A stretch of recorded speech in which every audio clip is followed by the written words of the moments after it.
हम लोगों को ऑटोमेटिक मिल गया है। क्या करने के लिए? देवी देवता की तरफ जाने के लिए, भिखमंगा से भीख मांगने के लिए।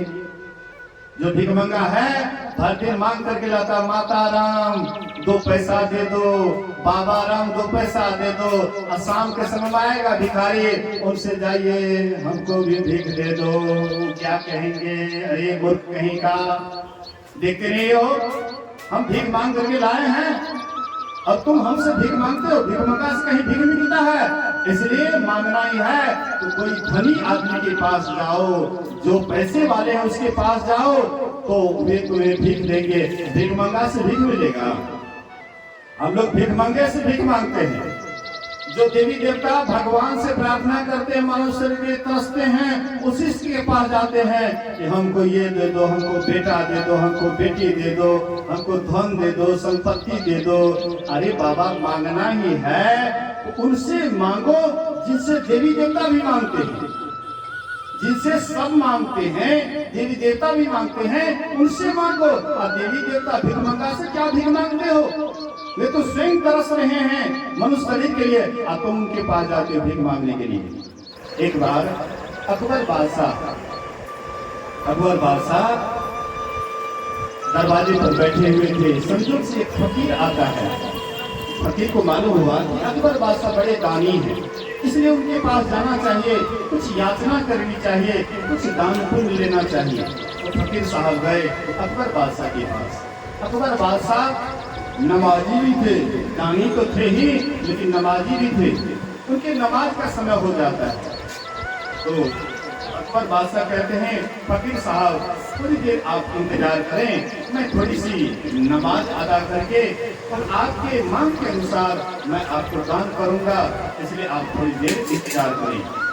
तो अकबर बादशाह चले गए नमाज पढ़ने के लिए बगल में, और वे नमाज पढ़ने के बाद अल्लाह से इबादत करते हैं, अल्लाह से मांग करते हैं, हे अल्लाह मेरे खजाने को बरकत दे, हे अल्लाह मेरे बच्चे को खुशनसीब बना, हे अल्लाह मेरे राज्य को आगे बढ़ा। मतलब मांग पर मांग।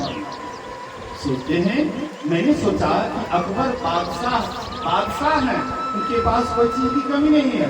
ऐ तो लगता स्वयं भिखारी से भीख मांग करके क्या फायदा? मांगना ही है तो जो सबको देता है उनसे मांगना चाहिए। तो बिना कुछ मांगे वहां से चुपचाप फकीर उठते हैं और चल देते हैं। और जैसे ही आगे बढ़ते हैं अकबर बादशाह कहते हैं कि वो फकीर साहब कहाँ गए?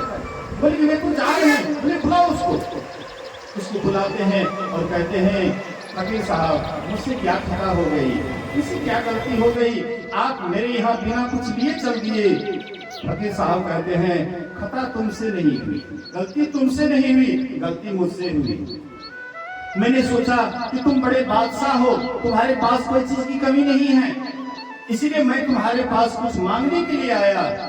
लेकिन मैंने तो सुना भी और देखा भी कि तुम किसी से मांग रहा था, हे अल्लाह मेरे खजाने को बरकत दे, हे अल्लाह मेरे औलाद को खुशनसीब बना, हे अल्लाह मेरे सैनिक में बल दे। तू तो स्वयं भिखारी भीख मांग रहा था, मैं भिखारी से क्या भीख लूं? इसलिए तू जिससे मांगता था मैं भी क्यों नहीं उसी से मांग लूं? बोलिए श्री सद्गुरु, मैं भी उसी से क्यों नहीं मांग लूं? मतलब कहने का हम आप जो देवी देवता के पास जाते हैं,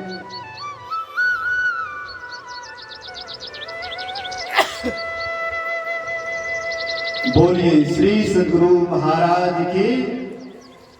हम आप जो देवी देवता के पास जाते हैं, कहते हैं कि हम उनसे मांगते हैं, याचना करते हैं, लेकिन आप ऐसा कभी नहीं विचार करते हैं कि देवी देवता को भी कोई पैदा किया है, कोई बनाया है?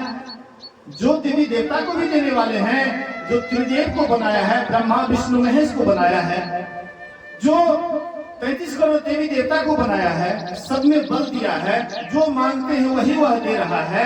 इतने बड़े तानी को छोड़ करके और हम जाते हैं भिखारी के पास जो दिन रात भीख मांगते हैं। इसलिए कबीर साहब ने कहा, अनगढ़िया देवा कौन करे तेरी सेवा, अनगढ़िया देवा कौन करे तेरी सेवा, गढ़े देव को सब कोई पूजे, नित ही लावे सेवा, पूरन ब्रह्म है अखंडित स्वामी, वाको न जाने भेवा, अनगढ़िया देवा कौन करे तेरी सेवा। अनगढ़िया मतलब जिसको कोई गढ़ा नहीं है, जिसको कोई बनाया नहीं। हम लोग बनाए हुए देवता को पूजते हैं, गंगा जल ले आते हैं, चिकन मिट्टी ले आते हैं, ताम तुलसी डाल देते हैं और प्राण प्रतिष्ठा कर देते हैं।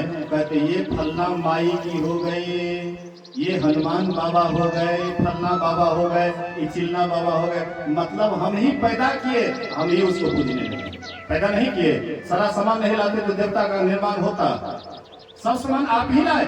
प्राण प्रतिष्ठा करने वाला भी हम आप में से ही कोई पंडित होता है और प्राण प्रतिष्ठा कर देते हैं तो खाने लग जाता है वो देवी देवता, तब से खाने लग जाता है। जब प्राण प्रतिष्ठा होता है तो मिठाई चढ़ाते हैं तो खा लेता है, और खा लेंगे तो कितना दिन चढ़ाइएगा।